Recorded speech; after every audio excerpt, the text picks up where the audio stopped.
Horror incident when I first worked at that hospital. A new doctor starts working at an old hospital, but every night he feels like someone is watching him. The appearance of an invisible ghost shakes him. Are you ready to uncover the truth?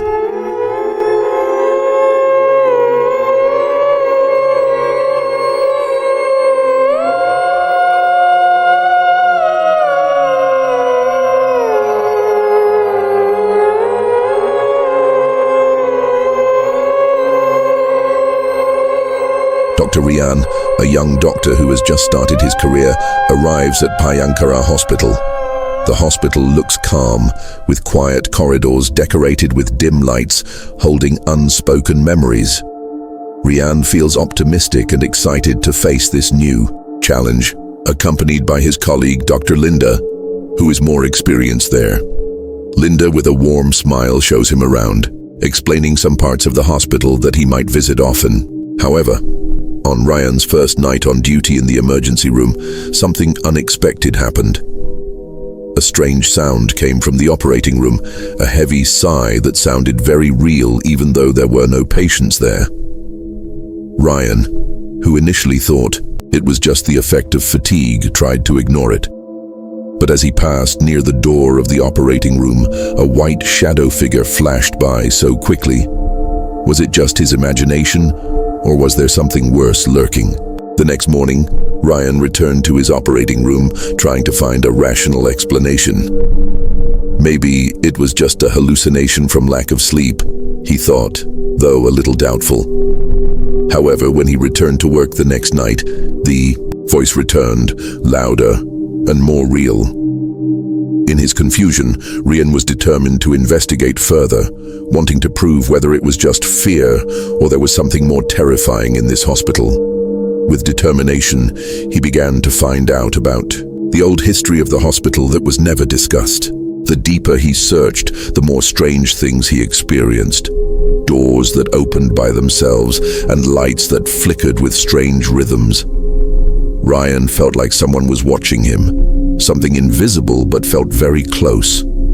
That night, Ryan decided to spend more time in the operating room, hoping to find the truth behind the strange events. But the tension began to feel more and more tense as time went by. When the clock was almost 3 a.m., the sound of footsteps could be heard clearly in the dark hallway. Ryan followed it, but there was no one there. Only a faint shadow seemed to move and disappear behind the corner. "Who is that?"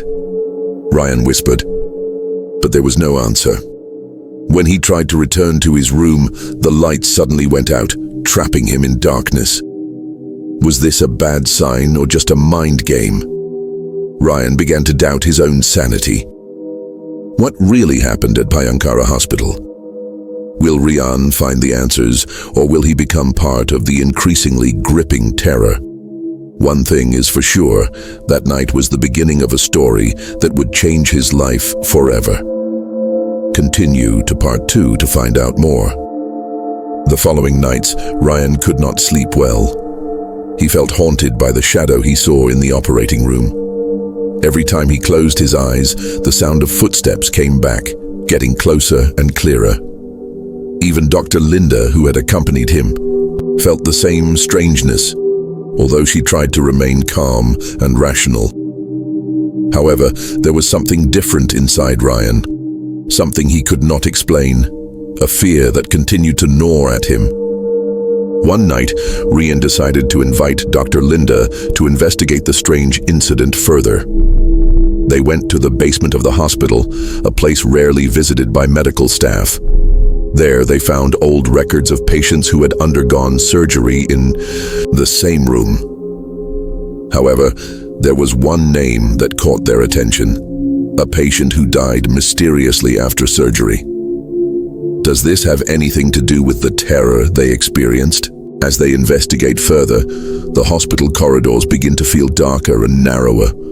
Strange voices begin to be heard again, this time more frightening, as if someone is calling their names. They begin to feel as if they are trapped in another world, between the world of the living and the dead.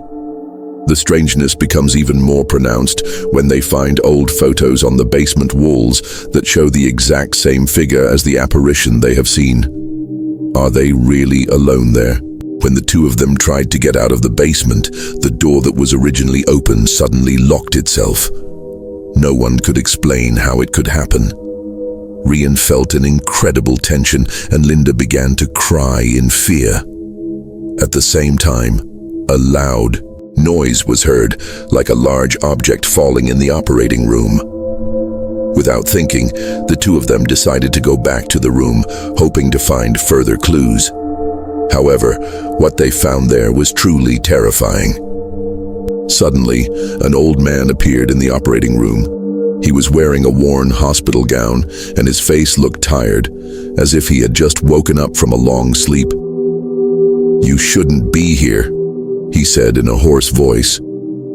It turned out that the man was a former patient who had survived the operation years ago, but he claimed to be haunted by the spirits of the patients who died in the room.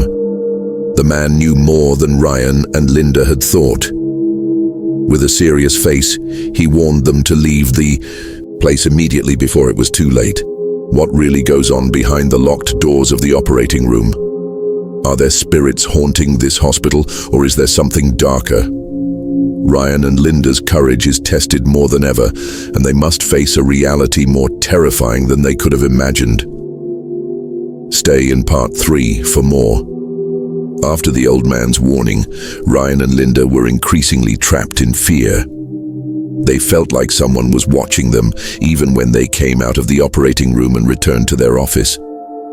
However, what they experienced this time was much more terrifying. Every corner of the hospital seemed alive, filled with whispers and invisible footsteps. The desire to get out grew stronger, but for some reason, they felt tied to this place, unable to move freely. As the night went on, more and more strange things happened. The hospital's electricity started to go out, leaving them in total darkness. In the midst of the darkness, they heard the sound of a woman crying. The footsteps that were originally faint were now clearly audible, walking slowly in the dark hallway. "Linda, did you hear that?"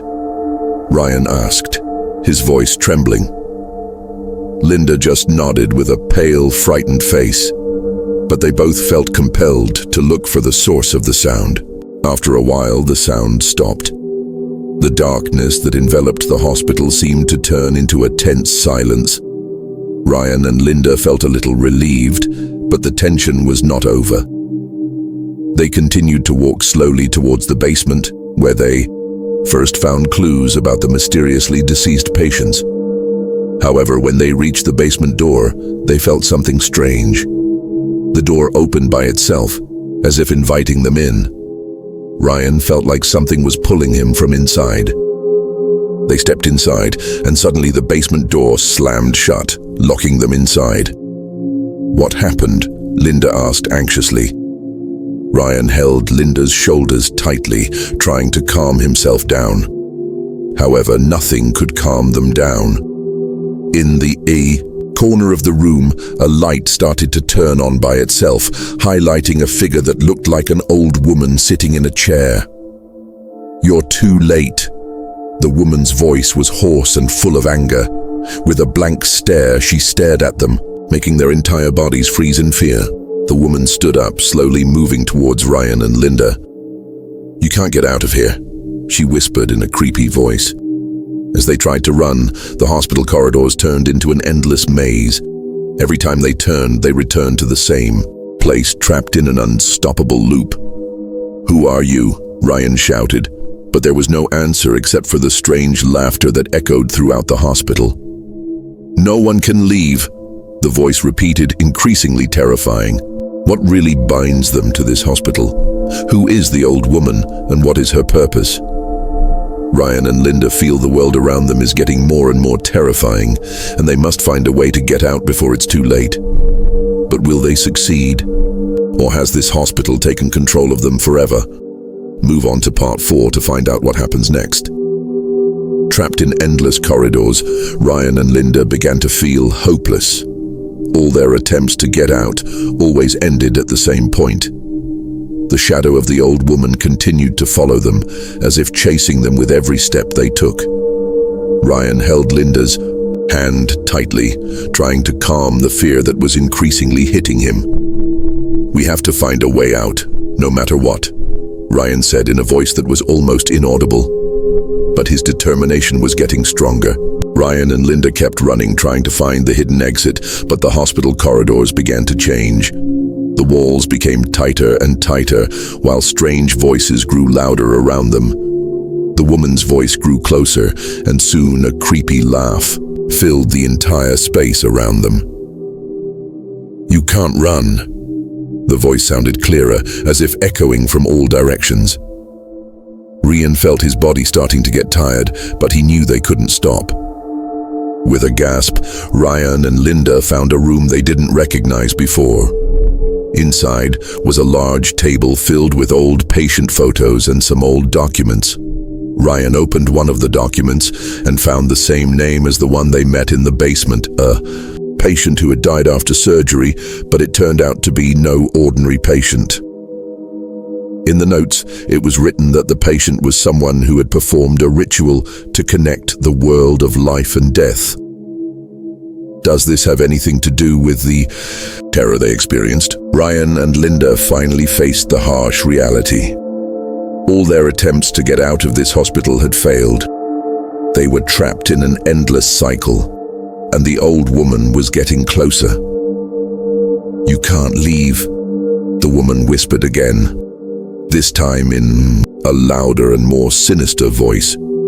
In his terror, Ryan realized there was one last choice they had to make, a choice that could save them or lock them in forever. "Linda, we have to stop everything. We have to find a way to break this connection." With a firm decision, Ryan decided to find out more about the ritual performed by the patient. He found a book hidden under the table with barely legible writing.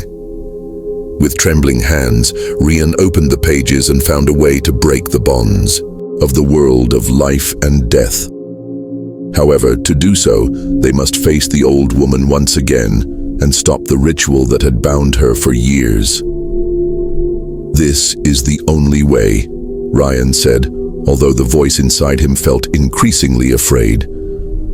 "What will happen if they succeed in breaking the bond? Will they be free, or will there be a higher price to pay?"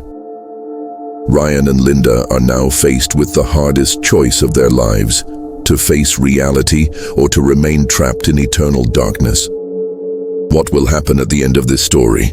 Continue to part 5 to find out how this story ends. Ryan and Linda stood in the darkness, faced with the last and most difficult choice. With the ritual book open in Ryan's hand, they knew that the only way to stop this terror was to sever the bonds between the world of the living and the dead. "We have to do it, Linda. This is the only way," Ryan said with a voice full of determination. However, deep in his heart, a deep fear began to envelop him. What must they sacrifice to free themselves from this terror? They decided to perform the ritual.